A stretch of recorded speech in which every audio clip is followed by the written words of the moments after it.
Boa noite a todos, queridos amigos, amigas, irmãos em Cristo, que o Senhor nos abençoe e nos envolva na sua proteção. Que assim seja. Amém? Amém, Amém, Senhor. Exagero no nosso irmão. Vocês colocam Karina Merlo no YouTube, vai aparecer eu lá no meio de um bocado de Karina Merlo, porque eu pensei que só tinha eu no Brasil, mas tem, ó, um bocado de Karina Merlo por aí. Então, vocês, de qualquer forma, vocês acham. Tem lá a minha fotinha. E tem algumas palestras que eu costumo postar, inclusive hoje, eu vou ver se consigo postar essa também, em homenagem ao meu amigo Silvio. De outra vez eu tive essa oportunidade, não foi, Silvio? E não deu certo, fiquei muito triste. Bem, meus amigos, dimensões na casa espírita é um tema que interessa a todos nós que hoje aqui nos encontramos. Quando nós falamos de dimensões, qual é a ideia que nos vem à mente, à cabeça? Dimensão, o que seria uma dimensão? Outros planos.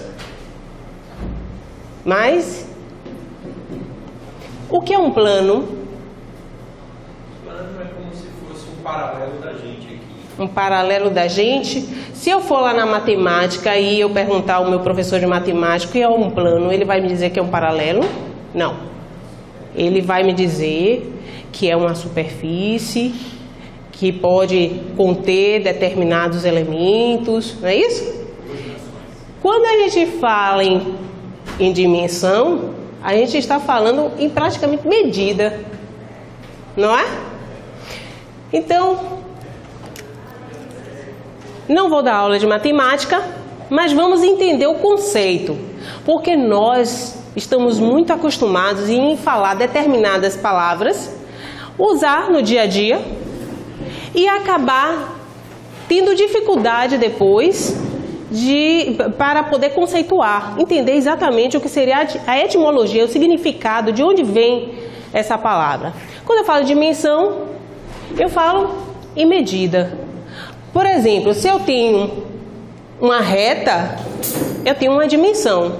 Uma dimensão que eu posso medir em milímetros, centímetros, aí vai, né? Cada um tem uma medida em quilômetros.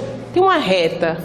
Essa reta é considerada, na matemática, uma dimensão. A primeira, o que nós temos como primeira dimensão. No meio que faz o sinalzinho, né? Não. É aqui de cima, é... Ah, estou vendo. Segunda dimensão, eu já tenho duas dimensões. O que seriam essas duas dimensões? Duas medidas. Já tenho o comprimento, né? Que seria, vamos dizer, largura e altura. Quando eu junto essas duas dimensões, eu tenho uma figura geométrica, o que nós chamamos de um plano, uma figura plana. Que eu já coloco, por exemplo, eu pego uma folha de papel ofício, né, que já que a espessura dela é ínfima, coloco na parede e digo, isso aqui é uma dimensão, essa figura fechada. Se agora eu coloco mais uma dimensão, tenho largura, altura, agora eu vou colocar uma para trás, profundidade. 3 dimensões, aí eu digo terceira dimensão. O nosso mundo material está inserido em terceira dimensão. Tudo aqui está em terceira dimensão. Tudo, inclusive nós. Eu mesma tenho altura, infelizmente tenho largura, e está crescendo, aumentando, e profundidade, que também tem aumentado um pouquinho. Então, a nossa dimensão de encarnados é terceira dimensão. Quando eu coloco mais uma dimensão, mais uma medida, vocês vão vendo que a figura vai ficando um pouco mais complexa. Cientistas da matemática já chegaram à 11ª dimensão. Eu não tenho como trazer esse conteúdo para vocês, que está longe do meu alcance. Mas o que nos interessa é que, a partir da terceira dimensão, ou seja, da quarta, né?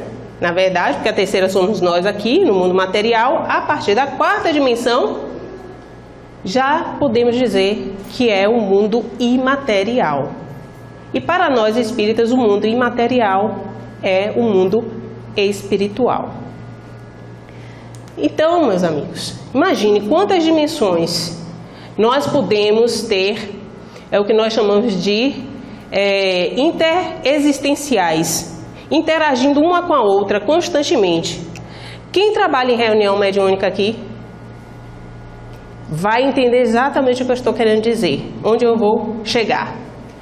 Quando a gente está numa reunião mediúnica, quem trabalha entende exatamente o que eu estou falando, nós temos os encarnados que estão participando da reunião, ou seja, o dialogador, que vai ser o que chamam de doutrinador, que vai conversar através do médium com o espírito que vai ser assistido. Mas muitas vezes o dialogador não é médium, mas é uma pessoa que, pela boa vontade, boa instrução evangélica, ele consegue conversar, orientar o espírito que está sendo assistido naquele momento, através do médium. Então, muitas vezes ele não vê nem o espírito que ele está atendendo, o irmão desencarnado. E quando o irmão desencarnado chega e fala: eu não queria estar aqui, me trouxeram, por que eu estou aqui? Como se a gente tivesse amarrado e trazido ele à força, né?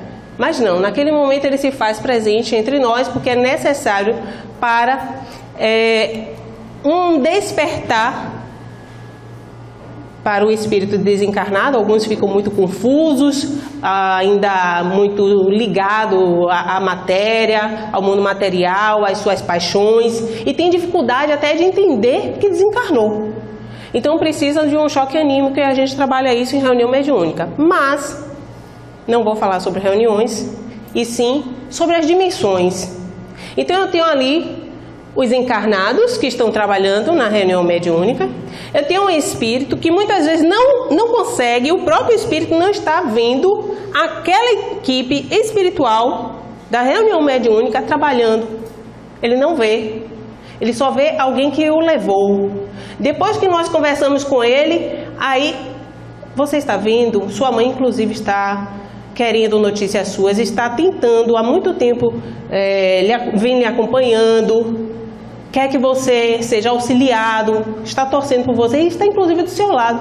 Aí ele vê a mãe, que ele não via, e há muito tempo a mãe vinha acompanhando ele. Então, por que eu desencarnei e eu não consigo ver determinados espíritos?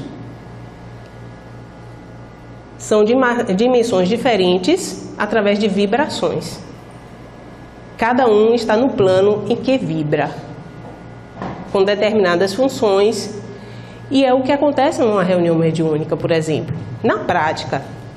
Então, para a gente ver como funcionam essas dimensões na casa espírita, eu trouxe aqui baseado numa obra de fácil entendimento. Quem quiser depois, aqui é a palestra, viu, gente?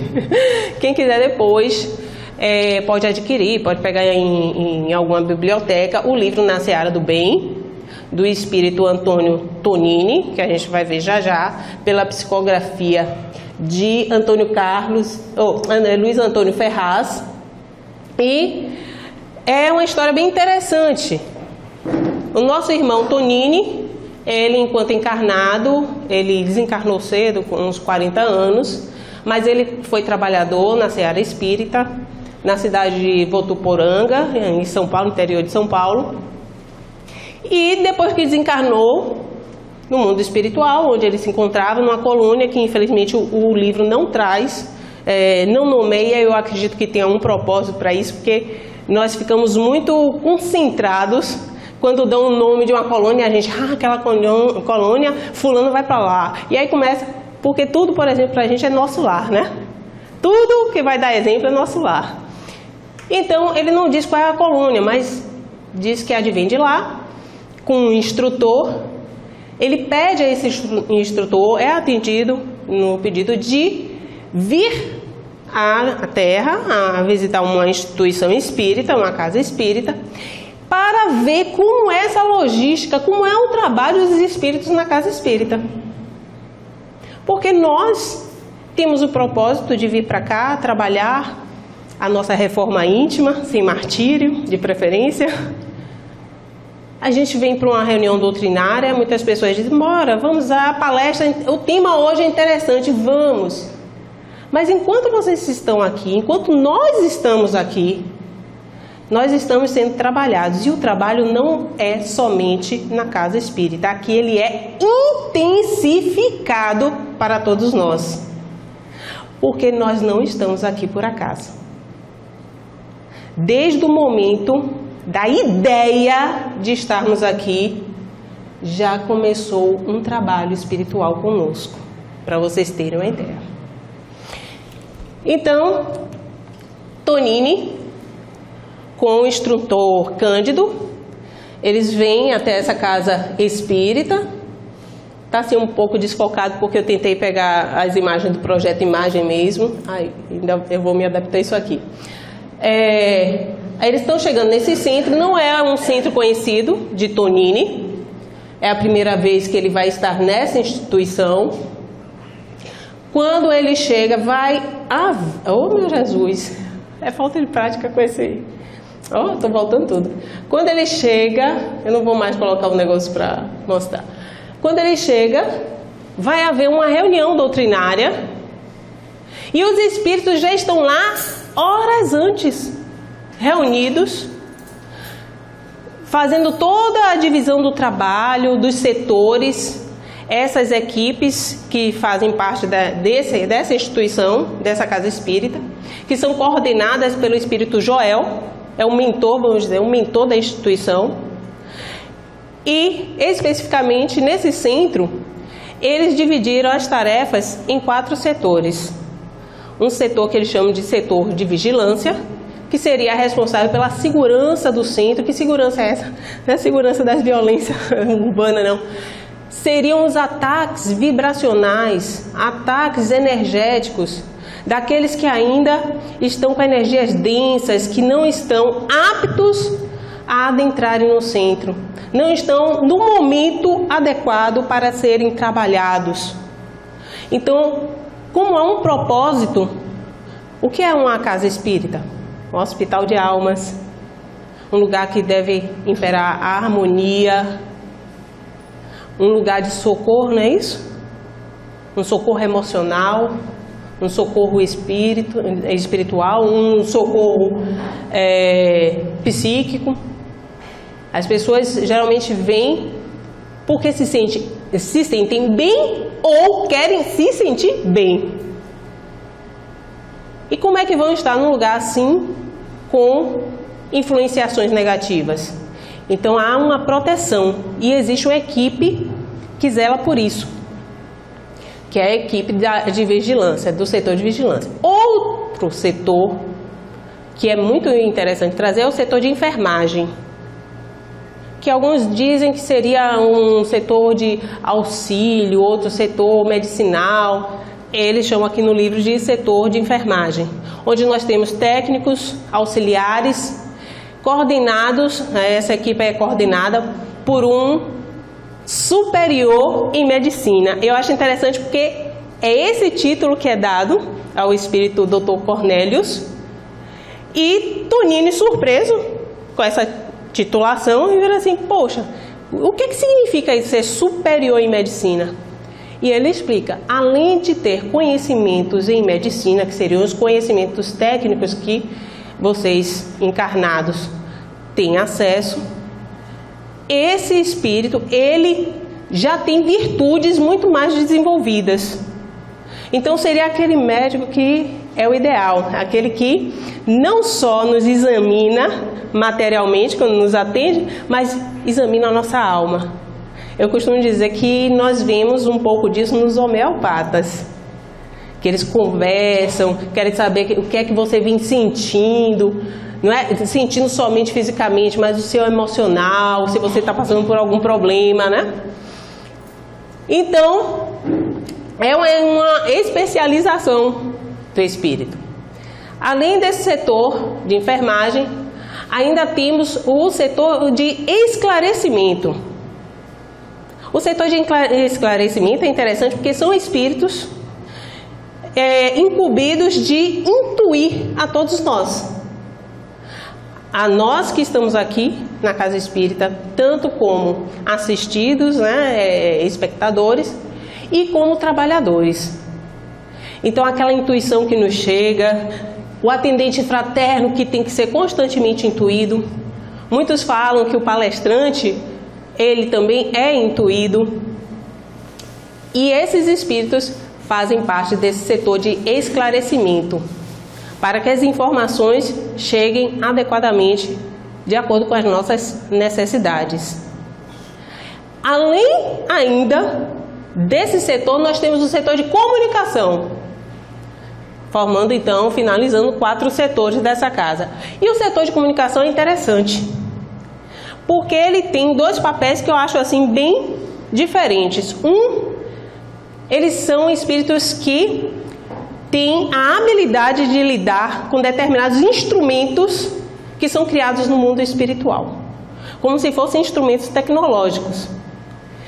E me chamou a atenção porque outro dia, eu participando de uma aula de EJA, né, como facilitadora, aí teve um aluno que virou assim: ô Karina, por que numa colônia como o nosso lar, cheio de espírito desencarnado, espírito não volita, para que aquele negócio de aeróbus?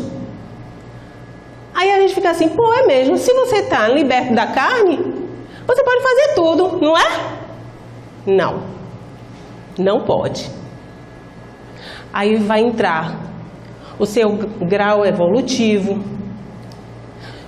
os seus problemas, seus complexos de culpas, ou seja, como é que está, né? Suas vibrações podem estar densas, você pode ser até um espírito um pouco mais evoluído, mas depois daquela encarnação foram todos os problemas que você ainda mantém sua energia, ainda com vibração um pouco mais baixa. E você tem dificuldade de fazer determinadas coisas. Mas isso não quer dizer que você não é um espírito com uma moral mais desenvolvida. Porque a gente acha que desencarnou, virou super espírito. Não, não vira. Vira um espírito com limitações. A gente desencarna, perde o corpo material, mas muda muita coisa? Praticamente não muda nada, gente. Se você ainda está apegado à sua família, você vai viver na casa que você mora. Se você fez de tudo para ter um trabalho que você ama e é muito apegado ao que você faz, você vai ficar desencarnado muito tempo fazendo aquele ofício, auxiliando quem faz. Interessante que tem um momento no livro que Tonini vira assim, vê um bocado de desencarnado reunido, vamos ver se eu acerto aqui, né? Aí, pronto. Desencarnados, espíritos reunidos na casa espírita. Aí ele pergunta vou voltar aqui, acertei. Ele pergunta a Marcos. Joel, que é o mentor da casa, designa Marcos, um auxiliar, que oriente Tonini em todos, apresente a ele, né, os trabalhos das equipes e vai orientando como o trabalho é feito, já que o Tonini estava lá como um pesquisador, né?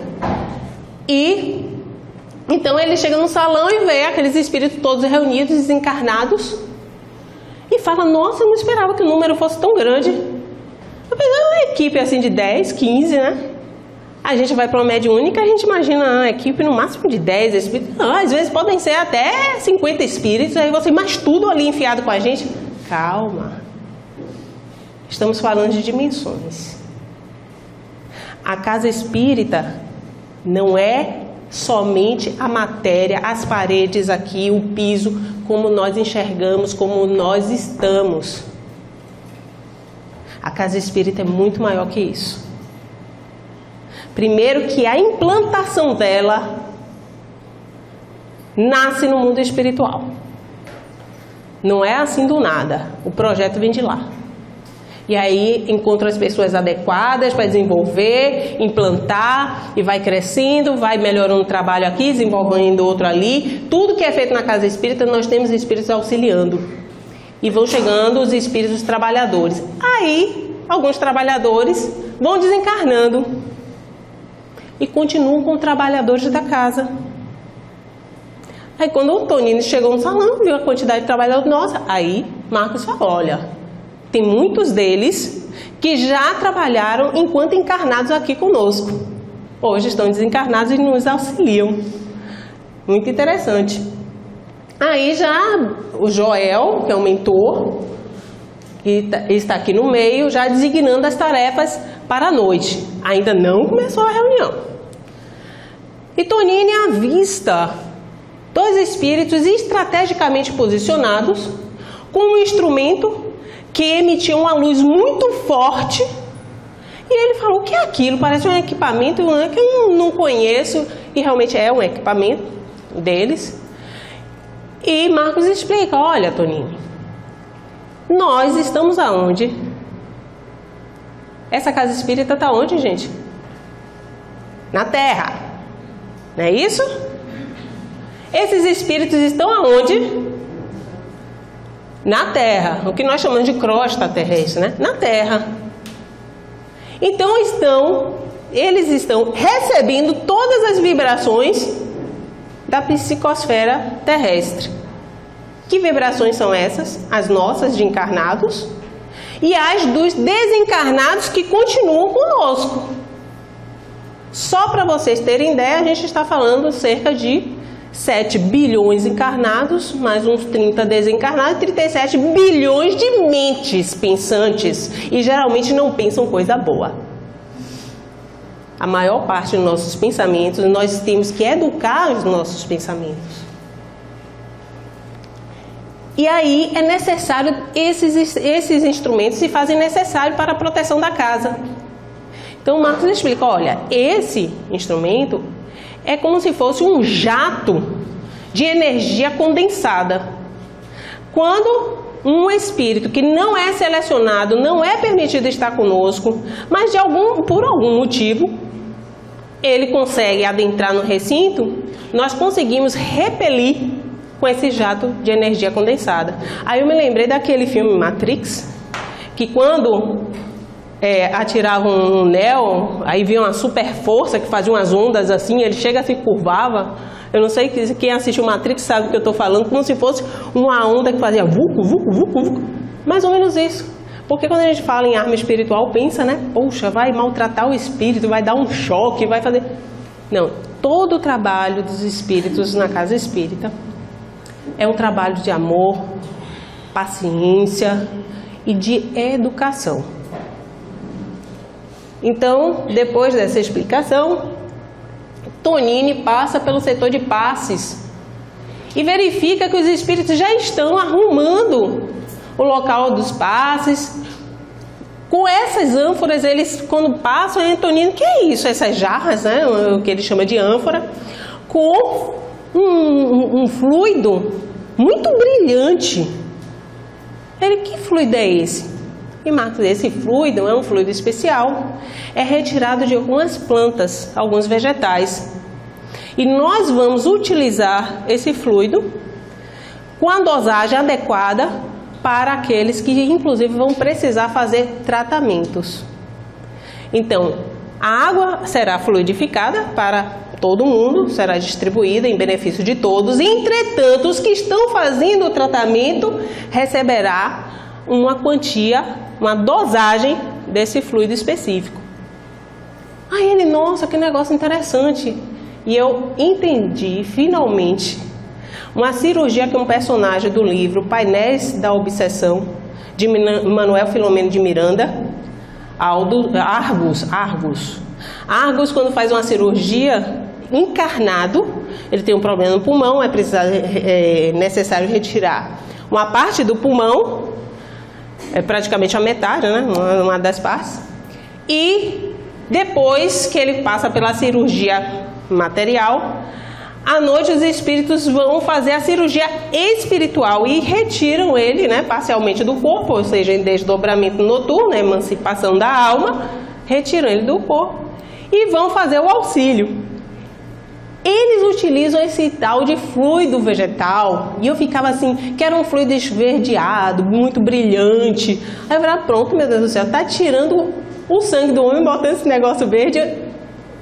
Gente, eu sou espírita há 5 anos.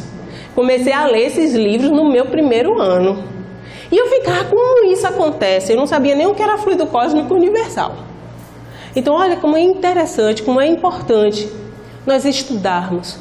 Porque uma informação lhe capacita para que você entenda outras informações mais complexas. Aí eu fui entender. Os espíritos, eles se preocupam em manipular esses fluidos e são necessários esses fluidos que eles encontram na natureza para determinadas situações.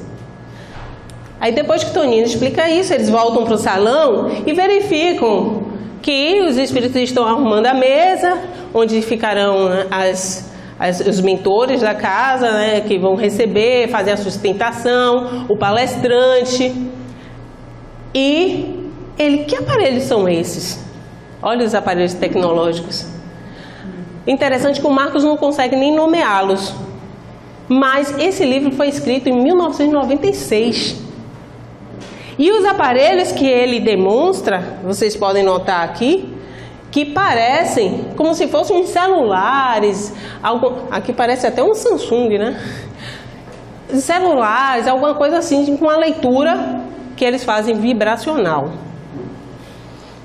como se fossem scanners. Então, para cada aparelho desse existe uma função. E lá atrás vocês observam que tem um espírito ajeitando uma tela, como se fosse uma tela de cinema. Isso é fácil a gente aprender, né?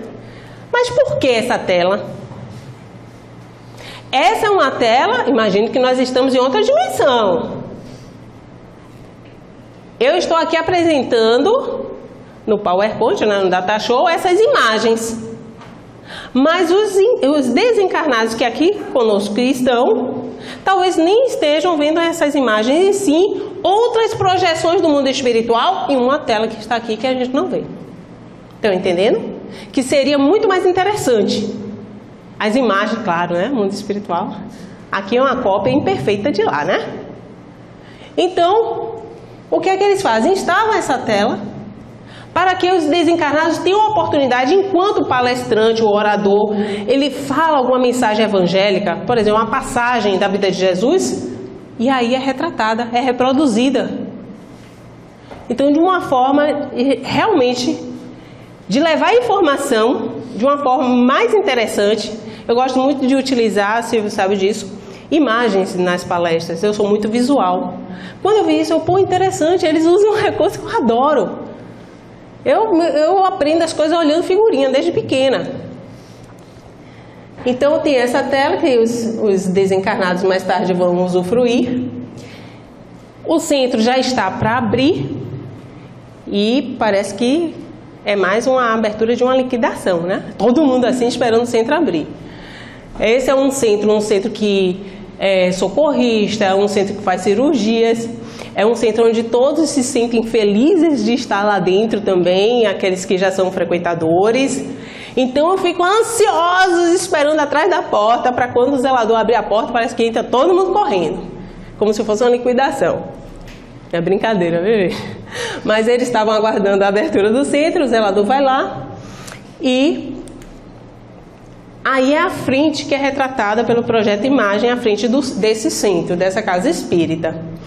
E eles, de propósito, diferenciaram os encarnados dos desencarnados. Vocês podem ver aqui os encarnados entrando, que agora o zelador já abriu o portão. Então os encarnados estão entrando, todas as faixas de idade, tem crianças, adultos, né, idosos. E esses daqui que estão na lateral, em 50 tons de cinza, esses são retratados nessa cor por uma questão de energia mais densa, aqueles que não estão aptos a estarem dentro do centro, aqueles que vão dificultar inclusive os trabalhos dos espíritos. Aí vocês observam que tem como se fosse uma proteção de luz no centro, e eles falam que realmente isso existe. Essa proteção é uma proteção que emana dos próprios trabalhadores espirituais que estavam lá desde antes, né? e é feita uma abertura como se fosse um portal, permitindo a entrada pelo setor, um dos setores que eu não citei, porque na verdade ele não coloca como se fosse um setor específico, mas como se fosse uma equipe responsável em fazer seleção, então ele chama de setor de seleção. Selecionando os espíritos que estão aptos a serem atendidos nas suas necessidades no centro. Nós temos agora, antes de iniciar a reunião, um músico tocando violão, uma música muito relaxante, e todos sintonizados, harmonizados, tranquilos, ouvindo aquela música gostosa. Senti até falta de um jovem que, quando eu vi isso no livro, eu digo, olha, lá na KCF tem um rapaz que toca um violão, canta, que é uma maravilha, né? Esses floquinhos começam a cair enquanto ele está tocando violão. Esses floquinhos como se fossem floquinhos de neve, que é representado aí. Uma vez em um centro, né, depois que eu terminei uma palestra, uma moça que eu não conhecia, mas depois me disseram que era uma médium vidente, ela conseguiu perceber, ela, Karina, enquanto você estava falando sobre esse assunto, começaram a cair pétalas aí na frente. Eu achei isso tão interessante. Aí quando ela falou, eu fui mesmo, aí eu olhei pro chão como se estivesse procurando as pétalas, né? E depois eu entendi que não, são pétalas fluídicas. E elas não ficam materializadas, mas com a capacidade de evidência dela conseguiu ver. E Marcos explica para o Tonini que esse fenômeno aqui no livro, especificamente, quando o rapaz começa a tocar e cantar, os flocos, as pétalas fluídicas começam a cair, harmonizando todo o ambiente, como se fosse uma asepsia em todos. E ele deixa bem claro, isto está sendo proporcionado pelo músico. Por isso que eu lembrei do rapaz aqui, pelo músico, esse fenômeno. Porque ele não só toca com os órgãos vocais, ele não só canta e toca com a técnica, mas ele canta e toca com o coração. Então, é como se ele estivesse dando um passe musical em todos e fluidicamente sendo banhado todo mundo, né? E a reunião começa, a doutrinária. Nós temos o palestrante, ali como eu falei, dois frequentadores da casa dando a sustentação, e atrás 2 mentores, né? Joel e um trabalhador, dando sustentação no ambiente para fluir tranquila a palestra. Porque não só é interessante o que o palestrante está falando, o palestrante aí no caso, está falando, como também, às vezes nós temos determinados incidentes. E esses incidentes, vocês já viram que são momentâneos, não são aqueles incidentes que se estendem. Se alguém passa mal, não é aquela pessoa que todo mundo para e olha, não. Passou mal, a pessoa sai discretamente. Parece que tem uma assistência diferente de outros lugares. Vocês já perceberam isso? Então, estão alerta o tempo inteiro para que não seja quebrada essa harmonia. Aí ele começa a falar, na plateia, todos ouvindo o assunto aqui, prestando atenção, começam inclusive a retratar determinadas cenas próprias, rememorando situações de acordo com o que está sendo explanado. E muitas pessoas me perguntam, Karina, quando você faz palestra, o seu mentor fica te dizendo coisas? Porque a gente ouve falar aí muito isso, né? Que quando o palestrante está falando, ele está sendo intuído, ele está sendo... Sim, a gente é intuído, sim. Aqueles que são médiuns ostensivos chegam a ouvir claramente algumas palavras. Mas lembremos, todos nós somos instrumentos. Todos nós. Não precisa fazer classificações aqui, não. Que eu sou médium disso, médium daquilo. Não. Todos nós, independentemente da nossa mediunidade, somos instrumentos. E os espíritos só podem utilizar o instrumento do jeito que ele está. Então, por exemplo, eu estou aqui falando sobre dimensões na casa espírita e o espírito que está me assessorando agora, eu espero que seja Geliel, meu anjo da guarda, que eu costumo sempre sentir a presença dele, começa a querer que eu conte uma história interessante para a palestra. Só que eu nunca li essa história em nenhum lugar. Eu nunca assisti nada que remetesse a essa história. Por mais que ele conte, eu não vou conseguir captar a ideia. Não vai sair. Imagine que a gente vai num computador, quer abrir um arquivo que não existe. O máximo que pode acontecer se a gente deletou esse arquivo de uma forma errada, vir uma mensagem dizendo esse arquivo não mais existe aqui, não é isso? A gente não consegue abrir, porque não está ali a informação. Assim é com cada um de nós.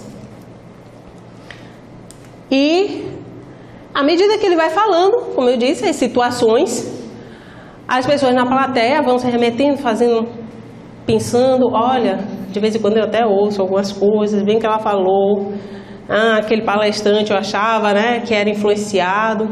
E tem uns que eu penso até que estão em transe mediúnico falando. Às vezes que a influência é muito forte. E essa moça, quando o palestrante começa a falar de relações, como que você trata o seu próximo, inclusive o seu próximo mais próximo, que é sua família, seus familiares, como que nós estamos tratando aqueles que convivem conosco? Que geralmente os que mais convivem são os mais afetados pelos nossos momentos derrumpantes, né? Quando a gente perde a cabeça, a gente desabafa com aquele que a gente tem intimidade. A gente não é grosso com aquele que a gente não conhece, a gente é grosso logo com aquele que a gente mais conhece. E essa menina, essa moça, começou a lembrar que no dia anterior ela tinha conversado com a mãe e a mãe foi dar alguns conselhos. Aí eu me lembrei quando era um pouco mais jovem do que essa idade e passei muito por isso. Quando eu falava com minha mãe alguma coisa que queria até contar vantagem, dizer que eu tinha feito alguma coisa especial, aí minha mãe começava a me dar conselho e eu achava aquilo negativo, como se ela estivesse me criticando. Eu saía descendo a escada lá de casa, batia portão, pá, aquela coisa. Também não volto aqui mais, aí passava uns 2 dias sem aparecer. Eu era essa menina. E ela lembrando, né? Puxa, por causa de uma besteira dessa, amanhã eu vou me reconciliar, vou conversar com minha mãe, assim que eu tiver a oportunidade. Não tinha por que eu ter tido esse tipo de atitude. Até porque, gente, nós não sabemos o nosso momento. Estamos aqui, numa palestra, na CACEF. Vamos para casa com fé em Deus, em segurança. Vamos acordar, vamos trabalhar, mas a gente não sabe, nos minutos seguintes, o que pode acontecer. Às vezes são pequenos incidentes que nos deixam transtornados. É alguém que arranha nosso carro, coisas bobas, como também podem ser coisas muito graves. E ontem mesmo, uma colega de trabalho estava desesperada de manhã, quando eu cheguei no trabalho, 7 horas da manhã, ela se acabando de chorar. O que foi? Eu perdi minha tia ontem. A tia morava na casa dela, uma pessoa saudável, uma pessoa com 62 anos de idade, jovem. Ela carinha, ela não tinha nada, saudável. Tomou uma vacina para gripe, a gente está desconfiado que ela tenha tido uma reação. Mas aí a gente não tem certeza. Mas como é que pode? Eu estava com ela ontem, de noite, puf. Aí eu fiquei pensando, eu passei por uma situação que eu tive um relacionamento de 10 anos. Eu acho que eu já contei uma vez aqui, não? Um relacionamento de 10 anos, de indas e vindas com um namorado. Que na última vez que a gente brigou, eu virei assim, mas agora vou dar um gelo, né? Assim que a gente faz, pra ver se toma jeito, vou dar um gelo. Aí o bichinho, coitado, me ligou depois de umas semanas, bora conversar e tudo. Eu vou conversar, tá bom. Eu passei depois da faculdade. Quando saí da faculdade, aí deu aquela preguiça. E uma situação que já tinha acontecido várias vezes. Amanhã eu converso com ele. Aí liguei pra ele. Olha, hoje eu não vou não, que não tenho condições, estou muito cansado. Amanhã a gente conversa. Não, tem que ser hoje, tem que ser hoje, tem que ser hoje. Não. Aí que eu fiquei mais retada ainda. Agora que também vai sofrer mesmo. Não. Fui pra casa. 4 horas da manhã recebi o telefonema que ele tinha falecido. E eu fiquei com isso mais de 10 anos de minha vida. E se eu tivesse ido? E se eu tivesse escutado? Mesmo que não voltasse, Então a gente não sabe. E as consequências são terríveis. Então trate bem as pessoas. Mesmo que você ainda não tenha se educado emocionalmente, mas se você fizer algo assim, volte atrás, peça desculpas. Trabalhe o nosso orgulho. Precisamos trabalhar o orgulho. E aí, no outro dia, ela foi e fez as pazes com a mãe. Nós temos outra pessoa na plateia, essa senhora, que chama atenção, e Marcos descreve para Tonini. Essa parece uma fumaça, né? Essa energia densa é provocada, é proporcionada pelos próprios pensamentos dela, que vão intoxicando a ela mesma. E Marcos fala, se ela continuar assim, com esse tipo de pensamento negativo, alimentando essa negatividade constantemente, e tem gente assim, começa uma coisa e aí vai alimentando e não para, né? Vai sair do campo psíquico para o campo material. É assim que nós adoecemos. Tudo começa no nosso corpo espiritual. Então, se nós estamos maltratando o nosso corpo espiritual, principalmente através da nossa mente, vai refletir no nosso corpo material. Aí a gente desenvolve uma doença, depois, não sei como é que eu não faço nada, sou pessoa saudável, de repente aparece isso. É uma mágoa, é uma culpa, é algo que não foi trabalhado. Mais adiante tem um senhor que ficava olhando direto para a janela, nem piscava o olho. E Marcos fala, esse senhor, o problema é que ele não educou a atenção. Muitas pessoas chegam ao centro e não prestam atenção, se entregam ao ar-condicionado, às vezes aquela musiquinha que está...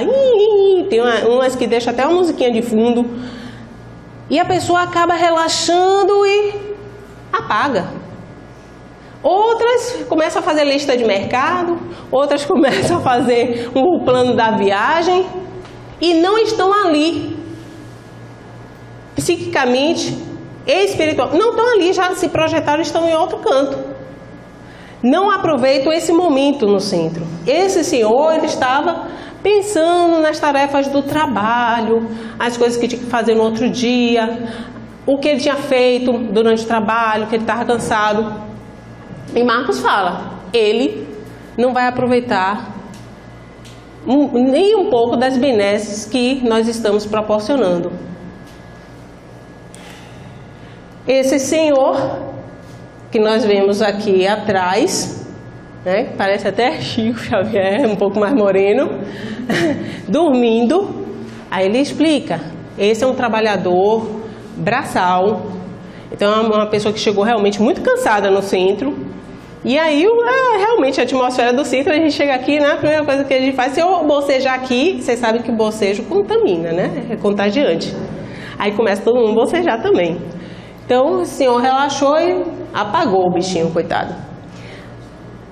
Aqui também tem uma senhora que não está prestando atenção nenhuma à palestra. E esse senhor, o que seria isso aqui? São os pensamentos dele? Lembra do setor de vigilância, que não permite determinados espíritos adentro do centro, porque as energias são densas, ainda não estão preparados para estar lá, etc. Quando, por exemplo, eu estou sendo assediada, ou vamos dizer, na palavra que todos captam logo, que é obsediada, obsedada por um espírito, vou finalmente procurar ajuda no centro, começar um trabalho espiritual, né, fluidoterápico, ou entrar num grupo de estudo, etc. O coitadinho do meu obsessor fica lá do lado de fora. Só que tem uns que ainda conseguem emanar, a ligação fluídica permanece. Ele fica lá fora, mas consegue ainda estar ligado à sua vítima. E é o que acontece com esse senhor. Aí eu me lembrei que uma amiga se dizia espírita, mas nunca leu o Livro dos Espíritos, mas ela foi numa palestra minha. E nessa palestra eu comecei, papá, daqui a pouco a bichinha, dormiu a palestra toda. pô, minha amiga, que amiga, né? Amiga para essas coisas. Eu achei, pô, a palestra deve ter sido horrível. Aí eu falei, ô Dea, o que é que houve? Você dormiu a palestra toda? Pô, cara, é assim mesmo. Toda vez que eu vou no centro, menina, eu já conversei até com a moça, uma espírita que eu frequento, eu vou lá na casa dela, um grupo que a gente tem. Ela disse que é assim mesmo, que eu tenho uma mediunidade muito ostensiva. Eu chego no centro e entro, eles começam a me trabalhar, então eu fico assim, sonolenta. É muito mais fácil. Você está sendo assediada, você está sendo vampirizada e esgotada, e chegar num centro assim, e realmente você acaba que suas energias ficam, é o que a gente fala, né? Estagnada, do que você está sendo trabalhada pelos espíritos porque você está dormindo. Então, pelo contrário. Aí eu me lembrei da situação desse senhor, que está perdendo a oportunidade, é um momento que ele realmente tem que prestar atenção, tem que fazer um esforço, porque, gente, o espírito ele tem vontade. Eu, uma certa feita, consegui pelo menos diferenciar isso. Quando eu era fumante, e eu sempre dizia, quero parar de fumar. Eu tinha vontade de parar de fumar? Não, porque eu continuava fumando. Mas eu dizia, eu vou parar de fumar, eu quero parar de fumar. Eu tinha desejo de parar de fumar. Mas só parei quando tive vontade. Porque a vontade, ela faz a realização. O ato acontecer. O desejo, você fica na esfera do querer. Eu quero. É diferente. Então, a vontade te impulsiona a um ato. E o espírito, ele é movido à vontade e pensamento. A gente tem que buscar a nossa vontade para colocar tudo em atividade. A reunião prossegue, o palestrante falando, e esse é o momento que ele fala sobre uma passagem de Jesus, e ali está atrás a tela, Jesus com os seus discípulos, seus seguidores, e agora vocês veem aqui o que eu falei em termos de arquitetura. Nós temos as paredes aqui do centro, entretanto aqui tem um mezanino, cheio de desencarnados assistindo a palestra. E isso é muito confortador para algumas pessoas, porque tem gente que chega no centro e vai sentar, não vou sentar nessa cadeira não, deve ter um espírito já sentado aí porque eu cheguei atrasada.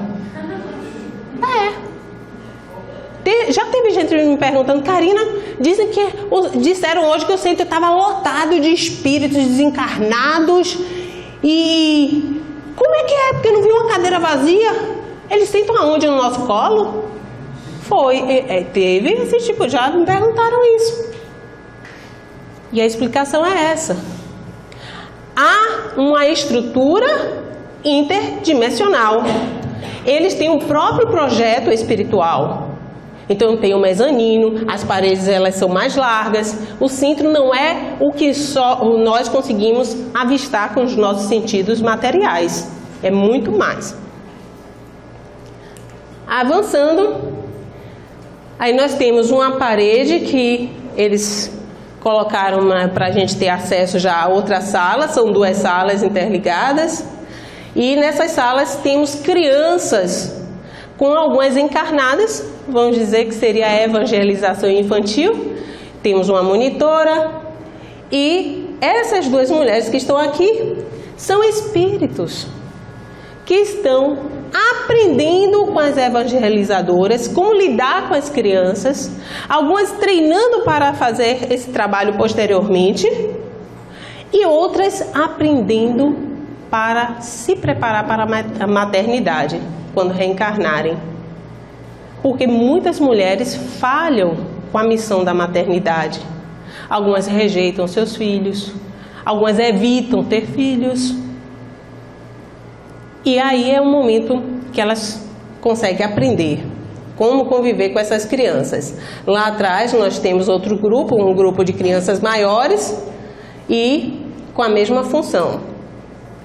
Esse aparelho é um aparelho interessante e é outra dúvida que nós temos quando chegamos lá ao centro. Nós temos aqui os potinhos para desencarnados e encarnados.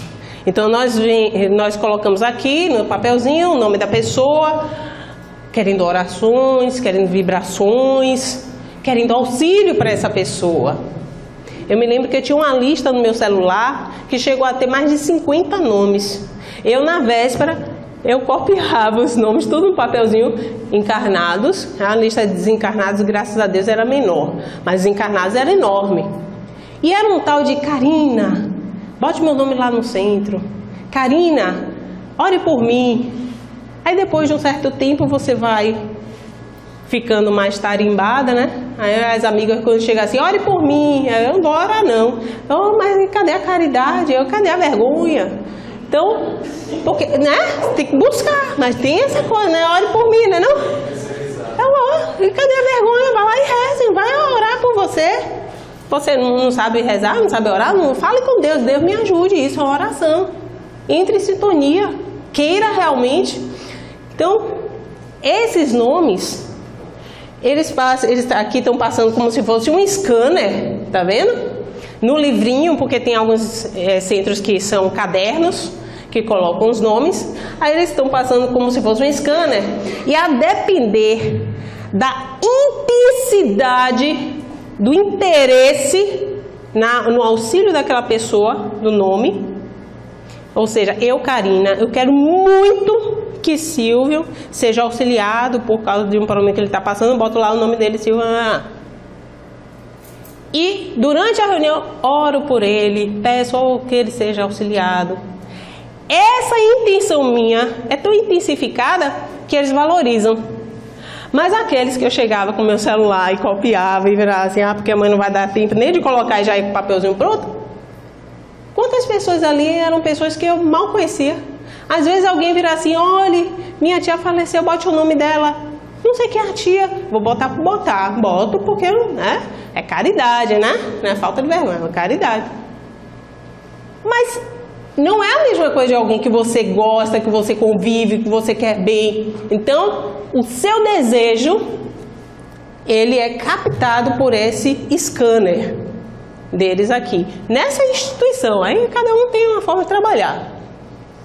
E ali eles estão vendo, né, o nome, vocês estão enxergando aqui, igual a mim, está aqui escrito, tá vendo? Antônio de alguma coisa, que não deu para ver o resto, abreviado. Essa senhora, eles verificam que ela se encontra na plateia. O nome que foi posto lá foi posto por ela. Ele, quando escanearam, viram Antônio, e esse Antônio remeteu a ela.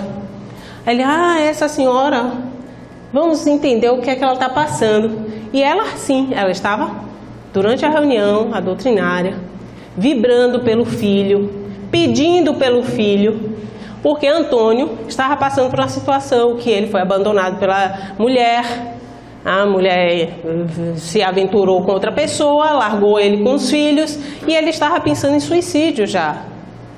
Então, os espíritos, sabendo dessa situação, já começam o trabalho de programação para auxiliá-lo. Como? Vamos ver adiante. Então, terminou a doutrinária, o palestrante finalmente parou de falar, e começam os passes. Esse é o serviço da casa.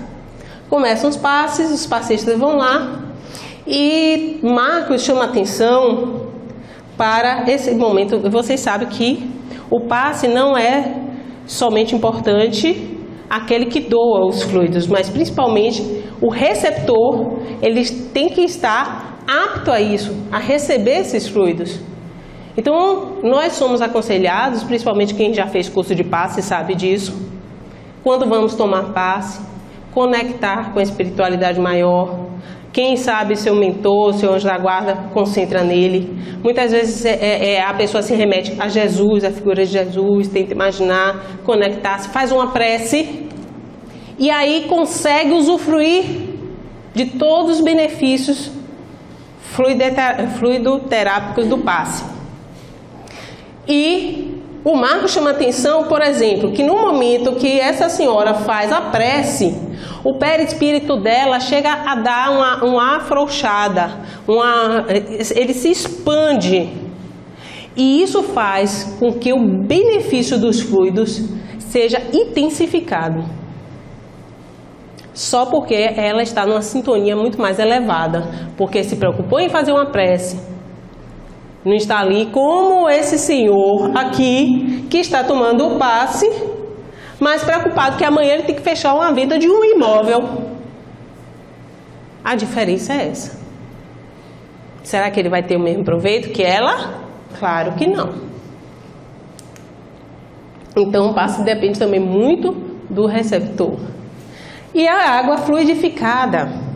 Interessante também saber. Muita gente vê assim, eu vou abrir minha garrafinha que aí o fluido entra mesmo. Não é isso? Gente, espírito não tem barreira para isso. Se um espírito consegue fluidificar um ser humano, o passe é o quê? Transferência de fluidos. Nós somos o quê? Matéria.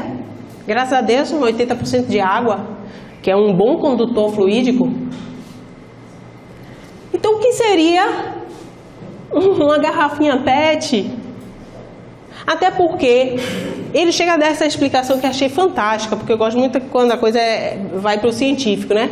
Aí ele, nossa, as moléculas, elas têm espaço entre elas, em qualquer elemento que exista na Terra.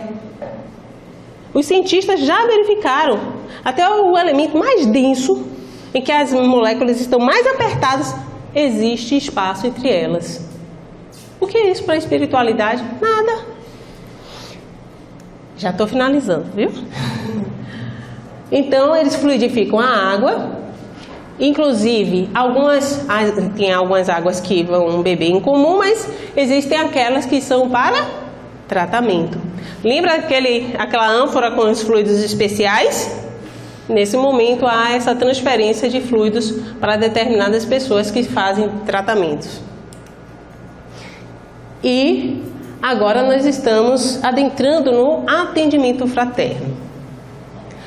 Lembra que eu falei do setor de esclarecimento, que ele orienta, o palestrante orienta o atendente fraterno através da intuição? Nós temos aí o auxílio dessa senhora, que é um espírito venerando, e esses dois auxiliares. Ela é um espírito mais evoluído, ela consegue olhar através do corpo espiritual os males, porque a gente sabe os chakras que estão com um funcionamento mais dificultado por causa das energias que não conseguem passar. Então ela faz todo esse trabalho. O nome dela é Celestiana. E o atendente fraterno, Carlos.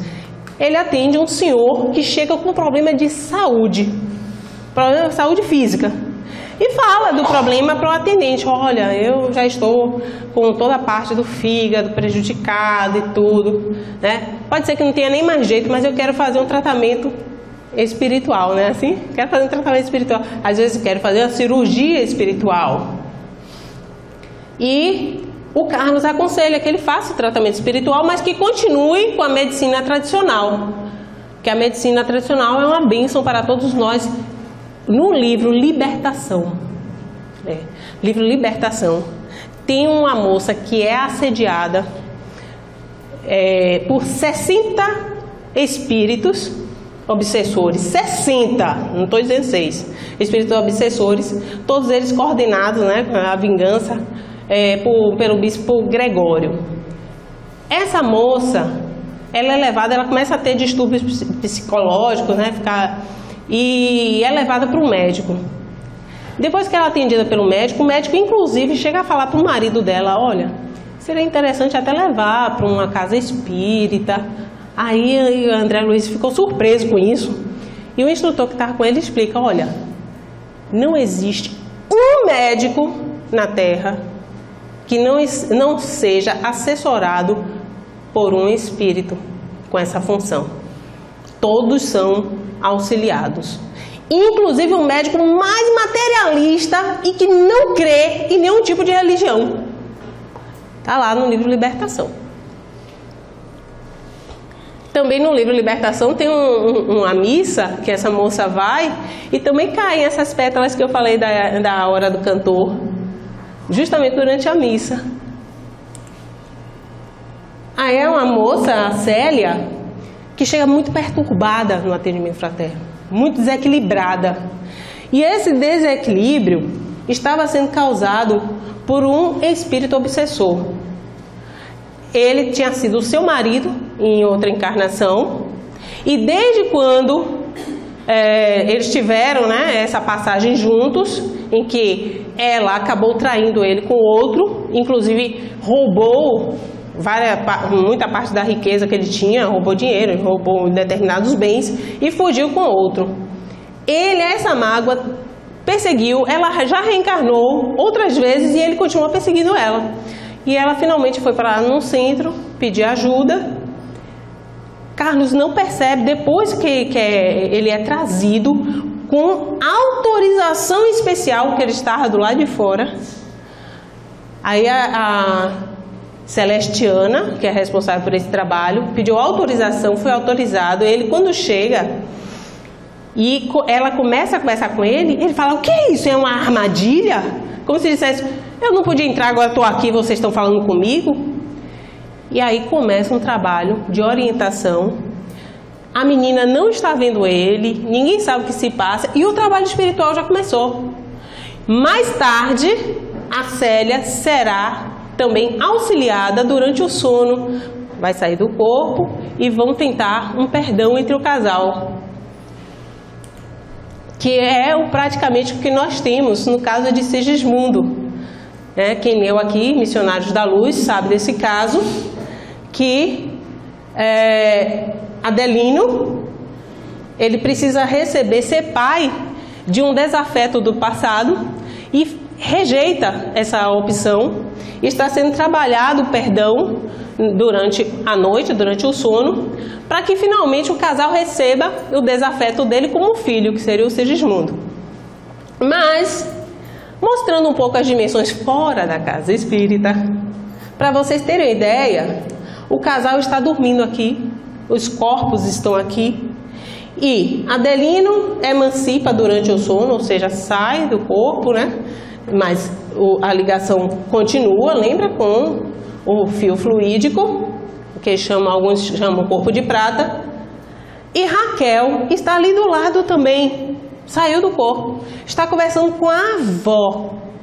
Adelina está aqui e não está vendo Raquel, não está vendo a avó. E os instrutores, os benfeitores estão dentro do quarto deles e nenhum deles está vendo os benfeitores. Então, isso são dimensões diferentes. Entenderam? Elas interagem entre si. Por fim, terminou o trabalho na casa espírita, a reunião termina, mas, como eu disse, terminou o trabalho na casa espírita com os encarnados. Continuam os espíritos depois na casa espírita, continuam os trabalhos, porque muitos espíritos desencarnados foram auxiliados, continuam os auxílios. A equipe de comunicação vai às casas que têm espíritos a serem assistidos. Lembra do Antônio, que foi abandonado pela mulher? Eles vão auxiliar o Antônio. Então começam esses auxílios, os trabalhos externos também. Fora que muitos deles vão em regiões densas, porque, é meu filho, como será que ele está? Ele desencarnou com um problema tão difícil. Então eles vão, aí quando verificam, está lá numa região muito ruim, muito, drástica, e eles vão auxiliar. Lembremos que o próprio André Luiz estava no umbral e foi auxiliado por causa do amor de mãe. Não precisou nem vir para uma reunião espírita, né? Mediúnica. Já pensou a gente na reunião mediúnica, chegar aqui André Luiz, né?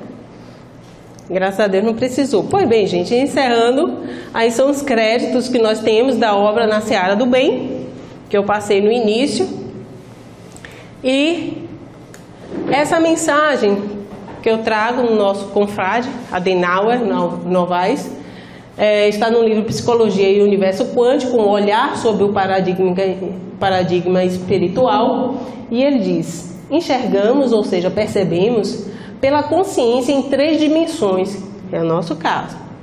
Se em 4 dimensões já é complexa, que é a espiritualidade, a percepção da realidade pelo ser humano, o quão inimaginável deve ser quando o número é bem maior, que são aquelas dimensões que vão se interpondo uma com a outra.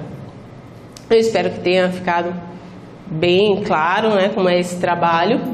Saibamos que fomos trabalhados aqui, estaremos mais tarde sendo trabalhados também pelas equipes espirituais, todos nós na nossa necessidade, mas façamos também a nossa parte, sintonizando com o bem, fazendo as nossas orações, fazendo as nossas meditações antes de irmos dormir, principalmente, porque quando nós dormimos a gente vai para onde nosso pensamento, nossas vibrações vão nos levar. Como é que nós estamos durante o momento que estamos na cama?